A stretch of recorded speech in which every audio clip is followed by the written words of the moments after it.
Bonjour, je suis Alain Malafosse, professeur de psychiatrie à l'Université de Genève et responsable de l'unité de génétique psychiatrique. Ma conférence d'aujourd'hui traitera des CNV, ces nouveaux polymorphismes, mais aussi ces nouvelles mutations pouvant contribuer de façon significative à la vulnérabilité aux pathologies psychiatriques.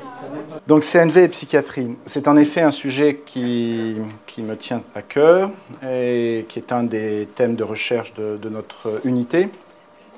Donc je vais essayer de faire une revue de cette question pour introduire, j'espère, un débat avec vous sur ce que l'on peut faire de ces connaissances actuellement.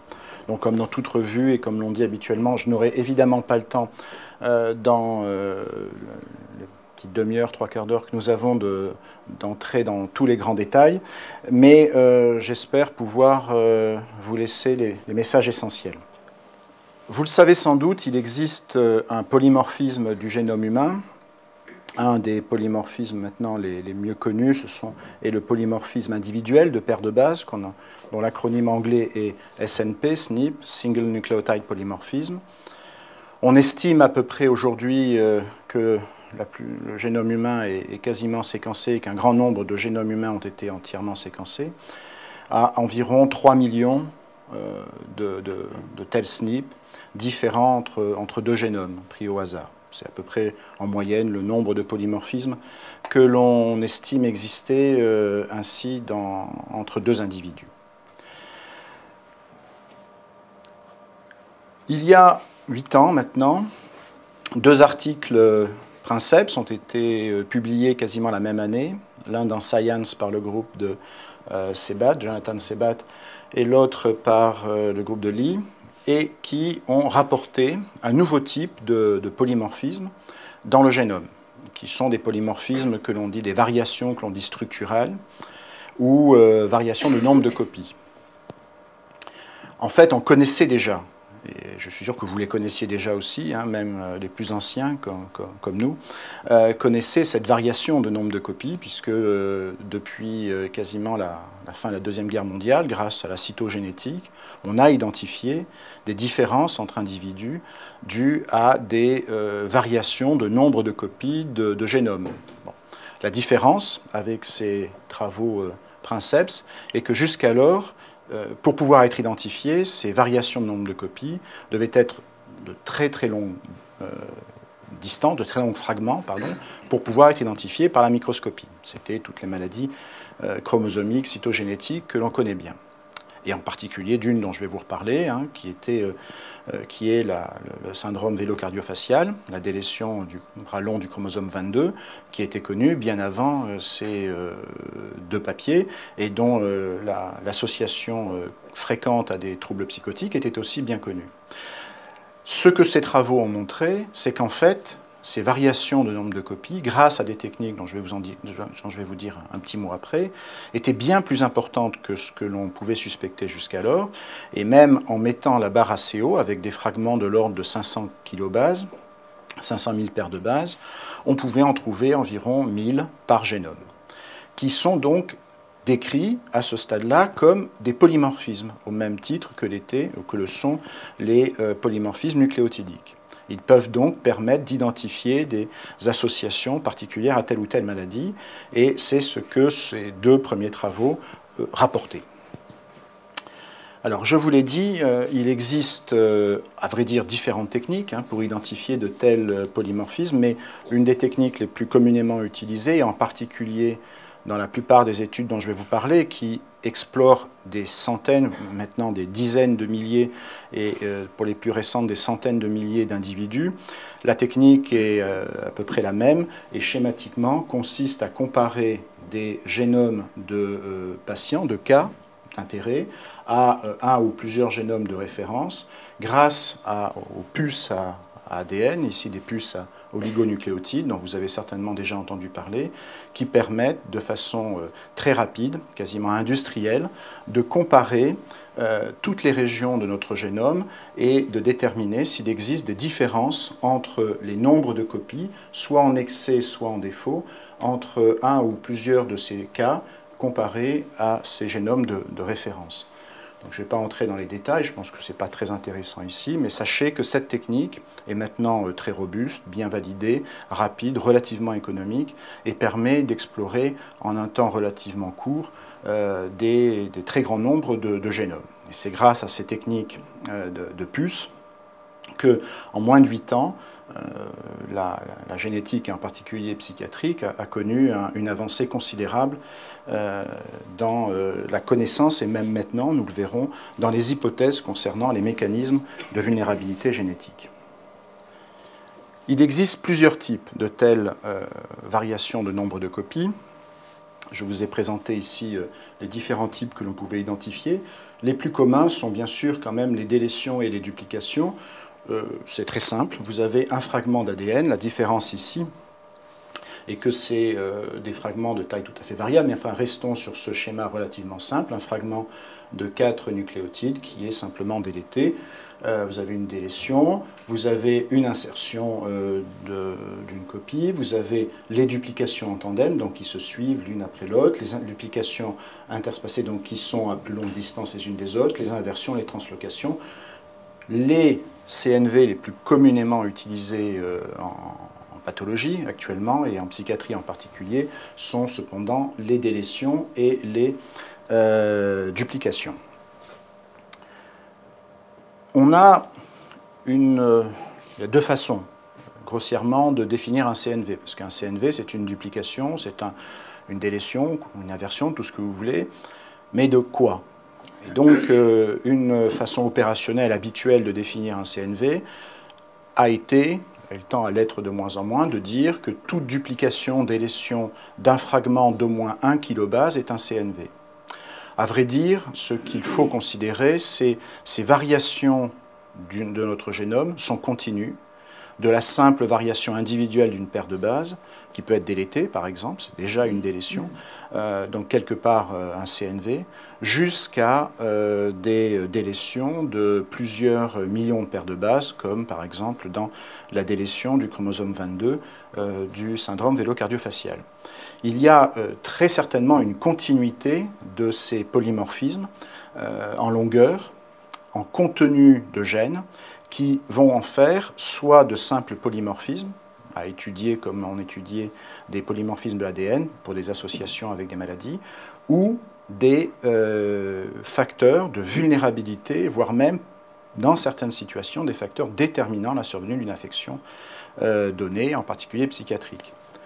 J'ai choisi cette image pour vous donner juste 2-3 informations. Vous avez ici les données qui comprennent à la fois des informations concernant la taille des CNV, donc ici en kilobases, de quelques unités, de quelques kilobases, 1, 2, 3 kilobases, jusqu'à plusieurs milliers de kilobases, de leur nature, soit des délétions, des duplications, ou plus rarement, beaucoup plus rarement des délétions homozygotes, et du nombre de sujets que l'on trouve dans une population ici de 3000 sujets environ, porteurs de ces différents types de CNV. Donc vous voyez évidemment que plus un CNV, une duplication, une délétion est de longue taille, plusieurs centaines de kilobases, plus rarement, moins nombreux sont les sujets affectés par de tels CNV. Ceci paraît assez intuitivement évident. Les autres sont davantage des polymorphismes de l'ADN, et on en trouve en nombre rare, mais on en trouve quand même un nombre suffisant. Et puis de la même manière, plus ces CNV sont longs, plus les gènes qu'ils peuvent contenir sont nombreux. Parce qu'un tel CNV, une duplication, une délétion, dans la plupart des cas, ne contient pas de séquence codante. Ce qui ne veut pas dire qu'elle n'a pas d'impact sur des régulations.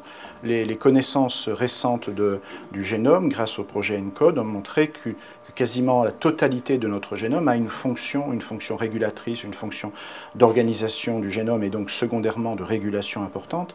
Mais là, on parle de séquences codantes, des quelques pourcents de notre génome qui contient des exons qui vont donner ensuite des peptides et des protéines. Et donc, plus un fragment délété, dupliqué est élevé et long, plus la probabilité qu'il contienne des gènes est importante. Et donc, pour déterminer, si je m'arrête là quelques secondes, c'est pour anticiper un peu la suite, pour déterminer l'impact fonctionnel qu'un CNV trouvé dans une population de patients ou dans une famille peut avoir, il est évident qu'un des éléments importants est de déterminer si ce CNV impacte un ou plusieurs gènes, et quels sont ces gènes, et quelle est la nature de ces gènes dans ce que l'on sait de la physiopathologie de la maladie. Donc, ayez ces éléments-là en tête pour la suite. Il existe actuellement quatre types de mécanismes mutationnels connus pouvant expliquer la survenue de tels CNV. Alors, je ne vais pas rentrer dans les détails de toutes ces figures qui sont plus de l'ordre de cours de génétique moléculaire, de cytogénétique, mais je crois qu'il faut qu'à un moment vous en entendiez parler. L'un des tout premiers reconnus est dite recombinaison allélique, homologue non allélique, qui est simplement due à l'existence relativement fréquente dans le génome de séquences de ce type, qui sont des séquences répétées, qui, lorsqu'elles sont homologues, favorisent lors des recombinaisons, méiotiques le plus souvent, mitotiques plus rarement, des réarrangements non équivalents. Et ce qui peut conduire à soit des duplications, soit des délétions. Et donc, lorsqu'un tel événement survient, lorsqu'il y a donc une recombinaison non équivalente, vous avez produit obligatoirement un chromosome avec une duplication et un chromosome avec une délétion. Donc, en quelque sorte, à tout CNV dupliqué correspond un CNV délété, et inversement. Le fait de les trouver dans des populations ou pas a un sens dont je vous parlerai après, puisque de telles recombinaisons sont ensuite transmises aléatoirement par les gamètes qui en sont porteurs. J'en reparlerai un peu plus vers la fin de la présentation. Il existe trois autres types de mécanismes. Un qui est plus en relation avec des anomalies de la réparation des cassures de l'ADN, puisque vous savez très certainement, il est commun dans notre génome que surviennent des cassures de l'ADN et qu'il existe toute une machinerie très sophistiquée qui permet de réparer ces cassures de l'ADN double brun. Et lorsque ces mécanismes sont défaillants, et en particulier lorsqu'ils le sont très précocement dans les cellules germinales, ils sont à l'origine de ces CNV par donc, création de duplication, d'insertion ou de délétion. Le nom de cette approche est non-homologous enjoining, je vous en dirai un petit mot après. Un troisième mécanisme est en relation avec des anomalies de la réplication de l'ADN, et en particulier de la réplication dans les premières phases soit méiotiques, soit mitotiques. Il existe là aussi des mécanismes très très sophistiqués qui peuvent être défaillants et entraîner des réplications non équivalentes de l'ADN avec comme conséquence ici aussi des délétions ou des duplications de l'ADN. J'utiliserai l'abréviation de FOSTES pour définir ce type d'anomalie, source de CNV. Et enfin, il existe un dernier mécanisme, maintenant bien exploré, qui est dû à la transposition de fragments répétés de line 1, qui, lorsqu'elles surviennent sans qu'on sache encore très bien de quelle est la manière qui induit ces rétrotranspositions, est responsable d'insertion de fragments ainsi transposés, transcrits à partir d'une séquence de type L1. Voici les quatre types de mécanismes connus. J'ai voulu m'arrêter parce qu'on pourrait très bien s'en passer de vous dire comment, à vrai dire, ces CNV peuvent survenir. Mais dans la mesure où ils ont des conséquences en termes d'hypothèses physiopathologiques, au-delà même de physiopathologie de la génétique, proprement dit, mais de physiopathologie neurobiologique, je pensais important qu'à un moment donné, vous connaissiez ces mécanismes. On pourra en reparler en détail à la fin. Sachez juste que, pour ce qui concerne les délétions, lorsqu'elles sont importantes, au-delà de 100 kilobases, le mécanisme considéré, enfin jusqu'à maintenant, d'après toutes les explorations réalisées, comme responsable de ce type de délétion et la recombinaison homologue non allélique. Et pour les fragments plus courts, de quelques dizaines de kb, ce sont le end-joining non-homologous et le FOSTES qui sont responsables. Donc, juste en revanche, pour les insertions de fragments, le mécanisme prédominant, à plus de 90%, c'est la rétrotransposition de fragments est là. Donc dès qu'il y a une insertion, on doit penser à ce type de mécanisme préférentiellement. Voilà, pour ces mécanismes. Comment étudie-t-on, comment identifie-t-on de tels CNV dans des familles, dans des populations de patients? Il y a deux approches principales, classiques, que vous connaissez certainement parce que vous avez entendu parler de génétique. Il y a les petites approches, les approches familiales. Mais ici, à l'inverse de ce qu'on a fait depuis pas mal de temps dans les approches familiales, ce qui est recherché, ce n'est pas des très grandes familles avec une forte charge clinique, une forte agrégation du trait, de la pathologie, mais l'on étudie des petits trios, des petites familles nucléaires, comme représenté ici, avec un seul patient et des parents non atteints, et même idéalement des parents... Ça va ? Ouais. Il fait chaud ici. Hein. Et même des petites familles nucléaires sans aucun antécédent familial de la pathologie en question. L'objectif ici est en effet de rechercher des mutations de novo. Je vais m'arrêter 30 secondes pour vous expliquer le principe parce que c'est une méthode actuellement très développée. Si vous identifiez comme cela une petite famille nucléaire, en ayant, par l'histoire familiale, suffisamment d'arguments pour considérer qu'il n'existe pas d'antécédents ni du côté paternel ni du côté maternel de la pathologie qui vous intéresse, mettons un trouble bipolaire, vous pouvez considérer que l'hypothèse de l'apparition d'une mutation de novo lors d'une méiose paternelle, de la méiose paternelle ou maternelle, comme responsable, comme contribuant de façon significative au trouble, est une hypothèse raisonnable. Et donc, pour identifier cette mutation de novo, dont vous émettez l'hypothèse de l'existence, vous allez comparer le génome de ce patient aux génomes parentaux. Toute mutation qui sera uniquement trouvée chez le patient et absente chez les deux parents est une mutation que vous pouvez considérer comme très fortement candidate à la vulnérabilité à cette pathologie. Je vais vous donner des exemples un peu plus concrets après. Donc voilà comment on recherche ces mutations de novo dans des cas sporadiques de la maladie. C'est une approche très communément utilisée dans l'étude de CNV. Une autre approche, c'est l'étude cas témoin classique, de très grands échantillons de cas, comparés à de très grands échantillons de témoins, ça vous connaissez bien, qui permet dans un premier temps de déterminer ce qu'on appelle en anglais le burden, c'est-à-dire en quelque sorte la charge, le nombre de CNV, et qui permet de répondre à la question, est-ce que dans telle pathologie, on retrouve plus de CNV que dans la population témoin à parier? Est-ce qu'il existe un plus grand risque de faire des CNV, de porteurs de CNV, pardon, lorsqu'on est porteur de telle maladie que quand on ne l'est pas? Mais à partir de telles études de population, on peut aller un pas plus loin et déterminer s'il existe des CNV spécifiques, des locus, des loci spécifiques porteurs de CNV, et idéalement même de CNV qui vont affecter, impacter des gènes particuliers et que l'on va retrouver plus souvent chez les cas que chez les témoins.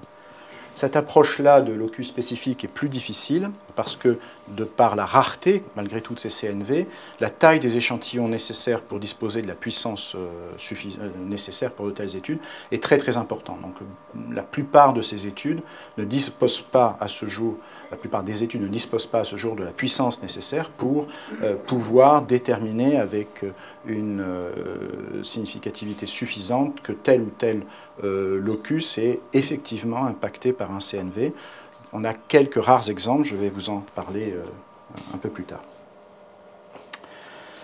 Les mutations de novo, je m'y arrête un petit moment parce que cela concerne les CNV, beaucoup, vous allez le voir, mais plus globalement, c'est une approche aujourd'hui qui est privilégiée dans la recherche de variations génétiques ou même de mutations pouvant être associées avec de très larges effets dans la vulnérabilité aux pathologies psychiatriques. Je vous l'ai dit, il existe environ 3 millions de SNP, donc de différences entre deux génomes. Mais sur ces 3 millions, la plupart sont probablement silencieux, sont de simples polymorphismes sans effet particulier. On estime à une trentaine, une centaine par génome et par génération le nombre de tels polymorphismes pouvant exister d'une génération à l'autre, donc encore une fois. Mais si vous restreignez ces polymorphismes à l'exome, c'est-à-dire à la partie de notre génome qui est composée des exons, c'est pour ça qu'on appelle exome, qui donc va donner des peptides, des protéines, et donc que l'on pense être impliqués dans différentes fonctions, on estime en moyenne à 1 par exome et par génération le nombre de telles mutations affectant une seule paire de bases. C'est une approche actuellement qui est très intensément développée grâce au séquençage du génome, aux techniques de séquençage intensif que l'on peut réaliser. Et il existe aujourd'hui, je dirais, je ne vais pas compter exactement, mais 6 ou 7 papiers rapportant de telles mutations exomiques dans la schizophrénie, un tout petit peu moins pour l'autisme et pour les retards mentaux.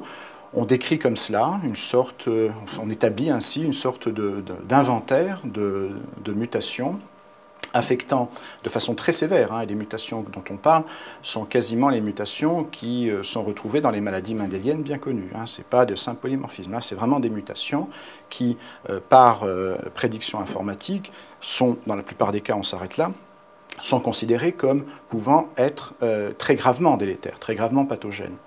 Et donc l'idée est de continuer à établir cette liste de telles mutations afin de pouvoir essayer, le moment venu, lorsqu'on aura un nombre suffisant, donner un sens à ce catalogue de mutations et en particulier d'essayer de déterminer par analyse de voies fonctionnelles si l'ensemble de ces mutations peuvent affecter une ou probablement plusieurs voies biologiques particulières. On fait la même chose pour les CNV, mais ici, avec un argument supplémentaire. Parce que si le nombre de CNV dans des petites familles nucléaires comme celle que je vous ai montrée est bien plus faible que celui concernant les mutations individuelles, puisqu'on estime environ à 0,1 CNV par génome et par génération. Donc théoriquement, pour dire les choses simplement, il faudrait explorer 10 familles nucléaires comme celle décrite pour identifier un CNV d'une génération à la suivante, de novo. Donc en nombre, il est beaucoup plus faible. Ces CNV sont beaucoup plus faibles, encore une fois. Mais dans la mesure où ces CNV affectent des milliers, voire des dizaines ou des centaines de milliers de paires de bases, et que dans un nombre non négligeable de cas, ces CNV contiennent des gènes importants, en fait, rapporté au nombre de nucléotides et au contenu génétique de ces CNV, il est probable que ces CNV contribuent de façon majeure à la vulnérabilité génétique, à un nombre non négligeable de maladies psychiatriques. Alors, ils vont concerner un petit nombre d'individus, un petit nombre de familles. On verra les pourcentages estimés d'après les quelques études dont nous disposons aujourd'hui. Mais en revanche, chez ces patients, dans ces familles-là, l'effet est très certainement majeur. On n'est plus là dans l'hypothèse maladie commune, variant commun, ou, comme pour le transporteur de la sérotonine, par exemple, l'association et le risque associé est de l'ordre de quelques pourcents. Là, lorsque vous le verrez dans les exemples que je vous donnerai, un tel CNV identifié, même s'il est rare, les ordres des choses sont considérables. Je vous en montrerai plusieurs exemples. Le premier papier qui concerne la psychiatrie est relativement récent, 4-5 ans, 2008, dans Science, toujours le groupe de Jonathan Sibbat, qui est probablement l'un de ceux qui a le plus publié sur CNV et psychiatrie dans le monde actuellement, et qui le premier a réalisé une étude cas témoins de patients schizophrènes comparés à des témoins, et qui, à l'époque, donc ça paraît lointain, mais c'est somme toute relativement court, il y a 4 ans, pour des raisons méthodologiques, a fait porter son effort essentiellement sur l'étude de CNV relativement long. L'équipe a mis le seuil de détection de ces CNV à 100 kilobases, et en ne retenant que les CNV rares, pour exclure tout ce qui pouvait être simple polymorphisme, donc moins de 1%. Donc il a comparé la fréquence des CNV qui, chez les cas, avaient moins de 1% et qui avaient une taille supérieure à 100 kilobases entre cette population de patients schizophrènes et de témoins. Donc le premier résultat est qu'il trouve un excès, 3 fois plus, de tels CNV chez les patients schizophrènes. C'est ce qu'on appelle la charge, le burden. Il y a plus de CNV chez des patients schizophrènes que chez des patients témoins.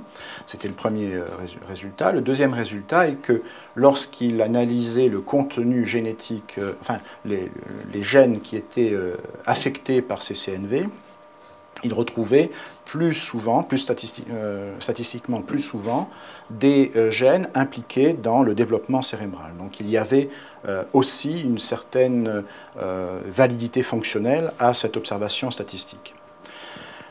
D'autres études ont confirmé cela par la suite, et l'on sait aujourd'hui assez clairement que les patients schizophrènes ont plus de CNV que les patients témoins. Et ce que l'on sait aujourd'hui, et le premier à l'avoir montré, c'est Xu la même année, en 2008, que c'est davantage chez les patients sans histoire familiale, donc dans les formes sporadiques de schizophrénie, que ces CNV sont fréquents que dans les formes familiales.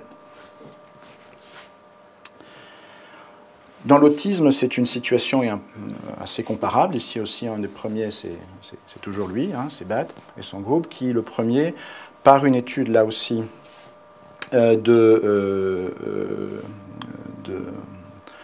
cas et de témoins, a rapporté une fréquence beaucoup plus grande de CNV chez les patients autistes, avec 10% de patients autistes, mais là encore, 10% dans les formes sporadiques d'autisme, comparé à simplement 2% dans les formes familiales ou 1% chez les témoins. Ici aussi, c'est maintenant un résultat qui est considéré comme assez solide, puisque répliqué, retrouvé dans plusieurs études.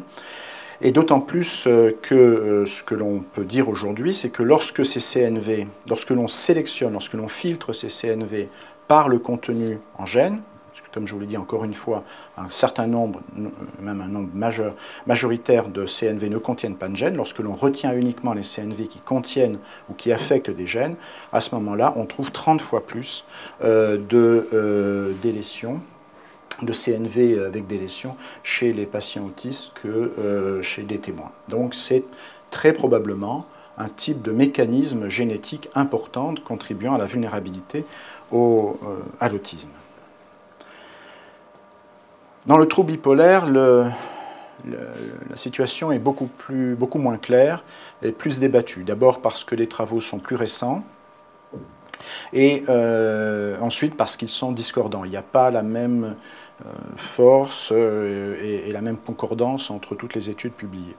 En fait, à ce jour, il y a 4 études publiées, une qui est en attente, et comme je vous le montre ici, les deux de ces études semblent indiquer une plus grande fréquence de tels CNV chez les patients bipolaires, mais avec des risques, avec des ondes qui sont très faibles, à peine 1,5, et en plus restreinte aux bipolaires à début précoce. Alors, selon les études, la définition de début précoce, d'âge de début diffère, mais malgré tout, il semble que cette plus grande fréquence, plus grande prévalence de CNV chez les patients bipolaires ne concerne que les bipolaires à début précoce, donc avant 25, 21 ou 20 ans selon les études.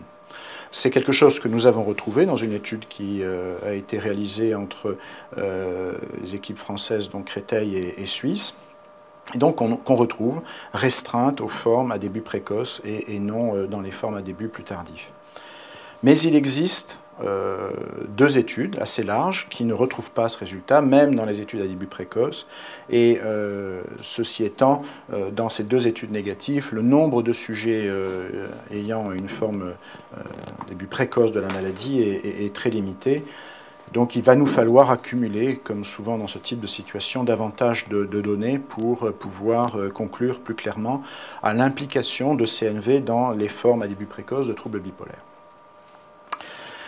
Il y a quelques très rares études, parfois même une seule étude, dans les autres affections psychiatriques, dans le trouble déficitaire d'attention avec hyperactivité, dans le trouble obsessionnel compulsif, il y a une ou deux études. Elles sont peu nombreuses à ce jour encore, et donc difficiles à analyser et intégrer dans l'ensemble. Donc je ne vais pas plus vous en parler directement ici.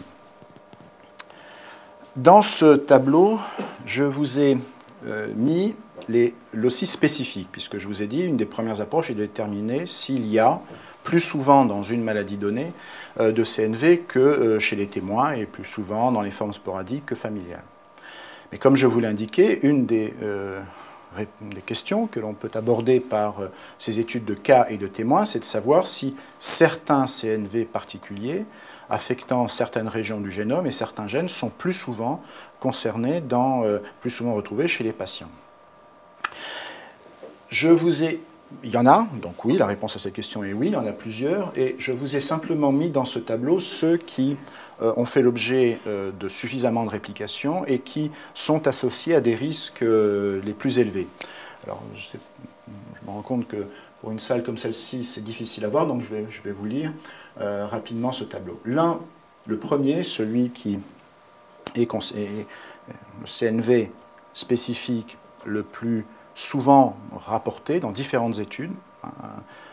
C'est maintenant quelque chose qui est vraiment bien établi, avec, vous voyez, un odds ratio pour l'autisme de 42, avec un intervalle à 95% de 16 à 115, donc c'est vraiment un facteur de risque pour l'autisme qui est très élevé, est donc une duplication du bras long du chromosome 15, qui affecte la bande 1,1, 15q11, 15q13 du bras long du chromosome 15. C'est donc cette duplication qui est la plus répliquée et qui est associée à l'autisme infantile. Je reviendrai sur cette colonne-là à la fin. Comme je vous l'ai indiqué, selon les mécanismes, et là, lorsqu'il y a des mécanismes dus à des recombinaisons homologues non alléliques, lorsqu'il y a une duplication, il doit y avoir une délétion, et si on ne retrouve pas en population le complément, soit la duplication, soit la délétion, c'est que très vraisemblablement, ce qui est absent est létal, et donc entraîne un avortement précoce, ce qui très probablement ne permet pas de le voir, de l'identifier dans les populations, lorsqu'on étudie de larges populations. Sinon, parce que là on parle de milliers de sujets, je ne vous ai pas mis le nombre de sujets, mais pour ces CNV les plus fréquents, on ne parle pas de quelques dizaines, c'est à chaque fois des milliers, voire même des dizaines de milliers pour les témoins. Donc on doit retrouver ces CNV. Si on ne les retrouve pas, c'est que très probablement celui qui manque est très précocement létal. Donc pour ce qui est de cette duplication, le complément, la délétion de la bande 1,1,3 du bras long du chromosome 15 est observé en population, mais principalement dans des populations de sujets avec retard mental, malformation congénitale, et très accessoirement, moins fréquemment, avec troubles psychotiques, avec schizophrénie. Le risque, là, vous le voyez, est beaucoup plus faible, je l'ai mis, 1,9, mais uniquement, je l'ai mis dans ce tableau pour vous montrer que l'on trouve, malgré tout, aussi cette délétion de cette bande 1,1,1,3 du chromosome 15 dans des populations, et que c'est un facteur de risque très modeste, mais un facteur de risque au retard mental et à des malformations congénitales. Le deuxième, très fréquemment retrouvé, je ne vais pas tous les vous lister, mais je vais m'arrêter juste à ce deuxième, qui est une délétion du bras long du chromosome 15, la bande 1,3. Alors, ce n'est pas cette bande bien connue. Je ne vous ai pas indiqué que cette bande-là affecte une région qui était déjà bien connue. C'est un oubli important, puisque cette région couvre la région de Prader-Willi, syndrome d'Engelmann, évidemment. Donc ça ne vous étonne pas que cette région soit certainement un des facteurs de risque importants aussi du syndrome autistique. En revanche, cette bande 1,3 du bras long du chromosome 15 n'était pas connue jusqu'alors comme associée à une vulnérabilité neurodéveloppementale quelconque. Elle n'a jamais été rapportée dans aucune des études de cytogénétique depuis que la cytogénétique existe, et pourtant elle joue un rôle important, elle est un facteur de risque important de retard mental avec syndrome malformatif, mais relativement modeste, Et surtout, comme nous allons le voir, c'est un facteur de risque très significatif des schizophrénies et de l'autisme infantile. Je ne vais pas donc vous détailler tous les autres, mais voyez qu'il y en a à chaque fois, 12,6, 9,2, 16,5. On a affaire ici à des CNV, des lésions ou duplications, qui contribuent de façon très significative au risque de survenue de ces grandes pathologies, qui comprennent un certain nombre de phénotypes différents, qui posent la question de l'expressivité, mais dont on parlera à la fin. J'ai décidé pour avancer un peu plus et vous présenter comment aussi ces CNV maintenant sont abordés, d'explorer une région qui est ce CNV dont je vous ai parlé juste avant, du bras long du chromosome 15 dans la bande 1,3, qui va me permettre de vous détailler 2-3 points que j'ai rapidement évoqués. Voici ce CNV. Ce CNV, qui est un long fragment de plus de 1500 paires de bases, qui est délété donc, et de par la longueur, comme je vous l'ai indiqué tout à l'heure, on sait et on a montré que ce CNV, cette délétion, est due à une recombinaison homologue non allélique entre deux régions répétées, entre deux LCR qui sont ici représentées. Cette délétion couvre une région qui contient 7 gènes. Parmi ces 7 gènes, il y en a un qui est très fortement candidat pour différents troubles neurodéveloppementaux, qui est la sous-unité alpha-7 du récepteur à la nicotine, le récepteur nicotinique. Ce récepteur avait déjà été exploré dans la schizophrénie avec un travail particulièrement intéressant dans l'association de différents polymorphismes de ce gène à un des endophénotypes bien connus de la schizophrénie, qui est le déficit d'inhibition auditif. Donc, c'était pas un inconnu, ce gène-là. Il a été aussi associé à la vulnérabilité à des épilepsies idiopathiques, là aussi par des délétions et par des études familiales. Donc, trouver ce gène dans cette délétion avait un sens fonctionnel. Ça, c'est déjà la première chose.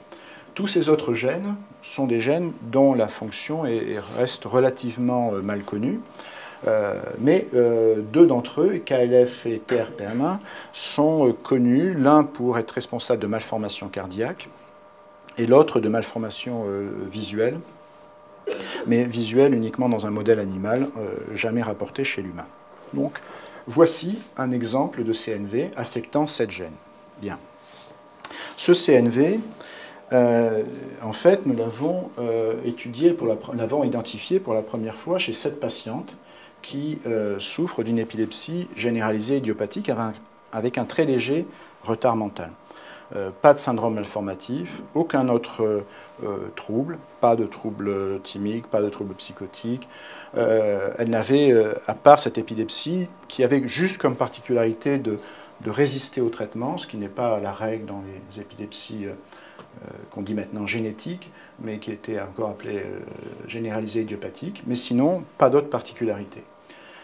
La particularité de cette patiente est qu'elle a une histoire familiale assez lourde, mais pas simplement de syndrome épileptique. Il y a dans sa famille plusieurs apparentés avec épilepsie, et par exemple des neveux, des nièces, ici, avec convulsion fébrile, épilepsie du lobe temporal, convulsion fébrile complexe, mais aussi de différents autres troubles, puisque si on part de cette génération-là, sa mère souffre d'un trouble unipolaire avec attaque de panique, sa tante, son oncle aîné d'un très sévère retard mental, une tante avec schizophrénie, une tante ici avec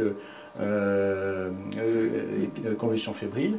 Cette tante-là, alors j'ai pas mis la bonne, peut-être que la suivante, la bonne image, ça c'était déjà un arbre un peu ancien, mais cette patiente a développé des mouvements anormaux de type choréique que les neurologues n'ont pas bien pu étiqueter, n'arrivent pas toujours à étiqueter, qui répond à aucun des traitements quelques traitements connus de ces mouvements anormaux, donc elle doit être indiquée comme malade. Son frère aîné souffre d'un trouble déficitaire à l'attention avec hyperactivité et elle a un neveu souffrant d'autisme qui est d'ailleurs qui fait partie de l'étude de Thomas. Cette famille-là avait été inclue dans l'étude génétique de Thomas et de Stéphane Jamin. Ouais, je ne retrouvais pas son prénom. Donc voici cette famille et l'analyse familiale, ce que nous donnait l'enquête familiale. Donc voici la famille avec simplement indiqué ici l'existence de ces mouvements anormaux. Ce qui nous a intéressé dans cette famille, c'est que, comme je vous l'ai indiqué, cette délétion a été associée, mais dans des populations de patients non apparentés. Donc là, ce que je vais vous montrer, c'est des associations entre sujets non apparentés. Dans une étude qui date de 2008, fin 2008, Andrew Sharp avait montré que cette délétion du bras long du chromosome 15, dans 1,3, était plus souvent retrouvée chez des sujets avec retards mentaux, et ceux qui étaient porteurs de cette délétion avaient souvent aussi une épilepsie. C'est d'ailleurs pour ça que nous sommes allés ensuite rechercher cette délétion chez les patients épileptiques.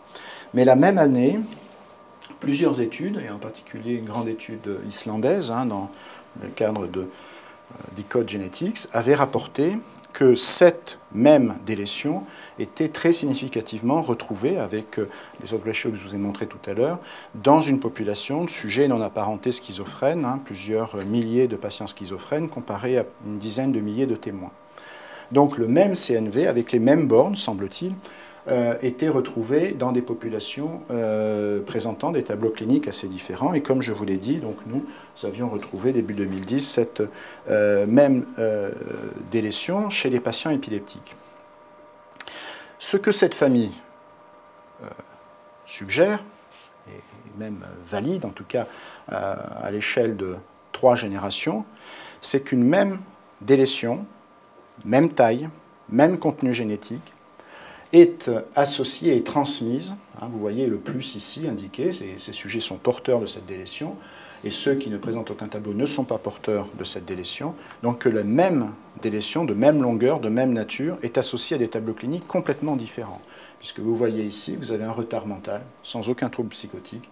Ici, une patiente avec schizophrénie qui a été, qui est maintenant en institution parce que c'est une forme très déficitaire, mais qui n'a jamais présenté tous les bilans qui ont pu être réalisés de retards mentaux, avec une épilepsie, sans aucun tableau psychiatrique, avec un ADHD, et ça c'est les éléments nouveaux, puisque jamais aucune étude de population l'avait montré, que cette délétion est associée à un trouble déficitaire d'attention, à un trouble de type bipolaire ou unipolaire, je pense qu'il y a débat encore là-dessus, et à des mouvements anormaux de type choréique, tout à fait non étiquetés. Ça c'est la première chose. Ce qui a été donc montré grâce à cette première famille, c'est l'expressivité, là, certains génétiques parlent de pléiotropie, de cette mutation. Qu'est-ce qui peut faire qu'un même CNV est associé à des pathologies, certes neurodéveloppementales, retard mental, schizophrénie, autisme, pas autisme, pardon, épilepsie et ADHD, sont porteurs de ce même CNV. À ce jour, on a exploré les différentes hypothèses qui peuvent être explorées. Il n'y a pas d'autres CNV ailleurs dans le génome qui pourraient, associés à ce CNV, expliquer cette différence d'expression de la maladie. Il n'y a pas de mutation dans les 7 gènes présents dans cette région sur le chromosome non délété qui pourrait expliquer une sorte de phénomène de pseudo-récessivité. Il reste une seule et dernière hypothèse que nous n'avons pas pu encore explorer à ce jour, qui est une variation épigénétique, c'est-à-dire que cette variation-là de CNV, cette délétion, associée à des différences de marques épigénétiques sur le chromosome non délété, en relation avec des événements prénataux et traumatiques ultérieurs, pourrait donner des tableaux cliniques différents. C'est une hypothèse qui est proposée et qui reste pour l'instant non validée. Simplement, ce que je veux vous indiquer, on y reviendra tout à fait dans la dernière diapositive, il en reste 2 ou 3, c'est que quand vous voyez une telle famille, c'est-à-dire avec un patient qui présente une pathologie psychiatrique, mais une histoire familiale très lourde de pathologies neurodéveloppementales diverses, épilepsie, troubles déficitaires d'attention, même qui n'ont rien à voir avec le tableau clinique présenté par votre patient, pensez à une transmission de CNV et demander, c'est ce qu'on va voir en termes d'application clinique ultérieure, une recherche de CNV dans cette famille, puisque là, dans cette famille-là, même si, on va en parler peut-être dans la discussion, pour l'instant, on ne peut pas fonctionnellement expliquer pourquoi ce CNV est associé à des tableaux très différents. Ce que l'on peut dire par l'analyse de liaison, c'est que ce CNV est un facteur de risque majeur, au même titre que peut l'être certaines mutations de maladies mendéliennes. Une autre famille qui est une famille algérienne, je vous montre juste très brièvement, c'est une famille provenant d'un isolat génétique avec plusieurs patients présentant des formes plus ou moins sévères de troubles psychotiques, dans laquelle on a trouvé un nombre de CNV particulièrement étonnant. Il y a, à ma connaissance, aucune famille décrite dans la littérature à ce jour qui accumule comme cela, dans cette génération-là par particulier, un nombre aussi élevé de CNV. Certains sont transmis, comme vous pouvez le voir ici, celui-ci, cette délétion du bras long du chromosome 16, mais elle est transmise sur une génération. Le père est porteur d'une mutation de novo transmise soit par la mère, soit par le père, on ne sait pas. D'autres sont transmis sur 3 générations. Vous voyez ici le père avec cette délétion du chromosome 21 qui est transmise sur 2 générations, une autre est transmise du côté maternel. Peu importe ces différentes délétions, sachez simplement que lorsque l'on étudie, donc quasiment toutes ces délétions à part 2, une qui affecte Park et une qui affecte Chang3, qui est bien connue dans la maison, sont des délétions ou des duplications qui n'ont jamais été décrites dans différentes populations dans le monde, et deuxièmement, qui sont non plus retrouvées on a exploré une centaine de témoins provenant de la même région et qui ne présentent aucune délétion. Donc on n'a pas affaire à une population qui serait plus particulièrement porteur de délétion du fait de l'isolement génétique. Pardon. On a affaire à une famille, on a 3 autres exemples de ce type-là, avec une très forte charge en CNV. Il y a donc là très probablement une vulnérabilité à des remaniements chromosomiques de petite taille, disons, de taille inférieure à 500 kilobases, dont on ne connaît pas encore l'origine et la cause. Donc la vulnérabilité serait plus à rechercher là, une vulnérabilité à produire des CNV qui, secondairement, sont très certainement des facteurs de risque importants des troubles psychotiques. Je n'ai pas le temps plus de parler de cette famille. Pour conclure, 2-3 remarques, et puis ensuite on pourrait en parler.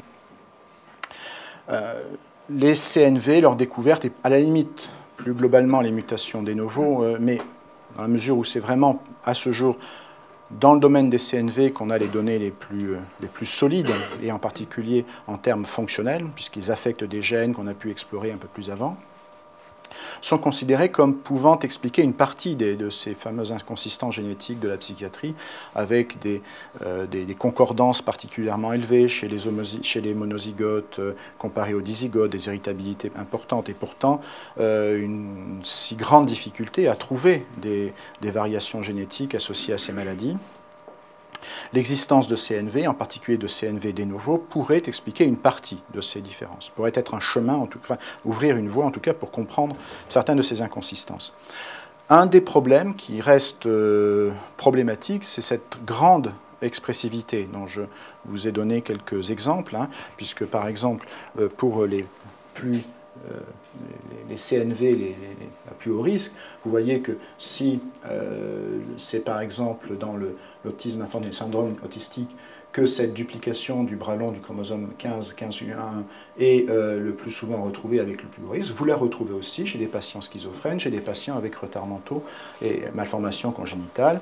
Il en est de même pour quasiment tous les autres CNV qui sont retrouvés initialement et plus fréquemment dans des populations de patients présentant un tableau clinique donné, mais qui aussi sont retrouvés dans d'autres types de populations. Et je vous ai parlé de la famille avec transmission de la délétion du bras long du chromosome 15q. Ce qui conduit certains à se demander si ces CNV sont vraiment spécifiques. Est-ce que ce sont des facteurs de vulnérabilité à telle ou telle affection psychiatrique, schizophrénie, autisme, trouble bipolaire, ou si ce ne sont pas plus des facteurs de vulnérabilité généraux à des pathologies neurodéveloppementales que d'autres facteurs génétiques, environnementaux, orientent plus spécifiquement vers telle ou telle autre pathologie plus spécifique. Cette question n'est pas résolue à ce jour. Il existe quelques données, enfin quelques exemples de CNV qui semblent plus spécifiquement associés. Par exemple, la duplication du bras court du chromosome 17 semble spécifiquement associée à la schizophrénie. On ne l'a pas retrouvé à ce jour associé à d'autres pathologies psychiatriques. Mais de tels exemples restent relativement limités. Dans le même sens, ce qui a été montré, c'est qu'il n'y a pas de corrélation chez les patients autistiques, par exemple, chez les patients autistes, porteurs de cette délétion-là, il n'y a pas de corrélation entre il n'y a pas de relation entre être porteur de cette délétion et présenter un retard mental particulier. Donc même si cette délétion est retrouvée très fréquemment chez des patients avec retard mental, chez les patients avec syndrome autistique, il ne semble pas y avoir une association préférentielle avec les formes avec retard mentaux. Ces deux arguments qui sont avancés en faveur d'une spécificité d'association de ces mutations. Mais ceci reste non clair encore et il n'est pas impossible que ces CNV contribuent à une vulnérabilité plus globale à une anomalie neurodéveloppementale que d'autres facteurs doivent être encore identifiés pour en comprendre la spécificité. Mais pour les généticiens, ce n'est pas une nouveauté, ce n'est pas un problème. Et d'ailleurs, vous en parler juste après, on va le voir, certains de ces CNV commencent à être introduits dans le conseil génétique. Les généticiens, je vous donne un exemple que vous connaissez peut-être, qui est par exemple la sclérose tubéreuse de Bourneville. Je te rappelle, on avait envisagé d'étudier cela. La même mutation transmise dans une famille est associée à des tableaux cliniques très très différents. Une simple tache café au lait dans le dos qui passe inaperçue jusqu'à des retards mentaux massifs, des syndromes épileptiques terribles, des syndromes autistiques. Vous avez un même ensemble clinique aussi divers dans des formes familiales de la maladie, sans que l'on arrive encore à ce jour à expliquer pourquoi la même mutation est associée à des pathologies aussi différentes. Donc trouver cela avec des CNV n'est pas réellement une nouveauté en génétique. Le futur, 2-3 rapidement. Bon, les modèles animaux, valider ces CNV spécifiques est indispensable. Il existe des développements de modèles animaux en cours qui semblent valider l'implication en termes et donner quelques pistes plus spécifiques sur leur implication et surtout sur, lorsque ces CNV affectent plusieurs gènes, les combinaisons de différents gènes. Une des approches qui est considérée comme les plus puissantes pour comprendre les mécanismes, c'est l'étude de cellules pluripotentes induites à partir de patients porteurs de ces mutations. Il y a quelques papiers maintenant, je crois 3 ou 4 papiers qui ont été publiés, qui sont parus, rapportant l'étude de telle lignée cellulaire induite provenant de patients schizophrènes, par exemple. Mais ici, ce qui est attendu, c'est l'étude de telle lignée obtenue à partir de patients porteurs de telles mutations, de manière à déterminer plus spécifiquement et à partir des mutations, à partir de tissus provenant des patients, c'est-à-dire non seulement porteurs de la mutation en question, mais de l'ensemble du patrimoine génétique qui peut éventuellement moduler l'expression de cette mutation dans des systèmes plus contrôlés. Alors, est-ce que ces CNV sont des biomarqueurs? Est-ce qu'ils ont une valeur pronostique, diagnostique quelconque? C'est une question évidemment qui est sur la table. Le fait de leur possible non-spécificité pourrait être un facteur, enfin un argument contre ces attentes. Le fait que, bon, c'est le premier papier qui rapporte dans une petite cohorte, je crois une centaine de patients psychotiques chez lesquels de façon non criblée au préalable, dans cette étude-là, 100 patients avec troubles psychotiques ont fait l'objet de recherches de tels CNV, et la conclusion est des auteurs, d'ailleurs, bon, désolé, en déplaçant le cadre, j'ai déplacé, c'est pas ça que je voulais encadrer, vous l'avez bien compris, c'est la prudence des auteurs qui concluent que certes des CNV sont trouvés, en particulier certains des CNV dont je vous ai parlé, mais malgré tout, ces patients qui étaient porteurs de ces CNV étaient souffraient non seulement de troubles psychotiques c'était le trouble principal pour lequel ils étaient traités, mais avaient aussi quelques discrètes malformations morphologiques et un léger retard, et que donc la recommandation des auteurs ici était de ne faire une recherche de CNV que chez des patients présentant une pathologie psychiatrique, mais avec une légère dysmorphie qu'on ne recherche malheureusement pas suffisamment, ou un léger retard mental. Mais, et j'ai ajouté, pensez aussi à le faire lorsque vous avez, même en l'absence de dysmorphie ou de retard mental, une histoire familiale de pathologie neurodéveloppementale suffisamment lourde pour suspecter un tel CNV. Voilà, je m'arrêterai là, je vous remercie et puis je suis prêt à discuter avec vous.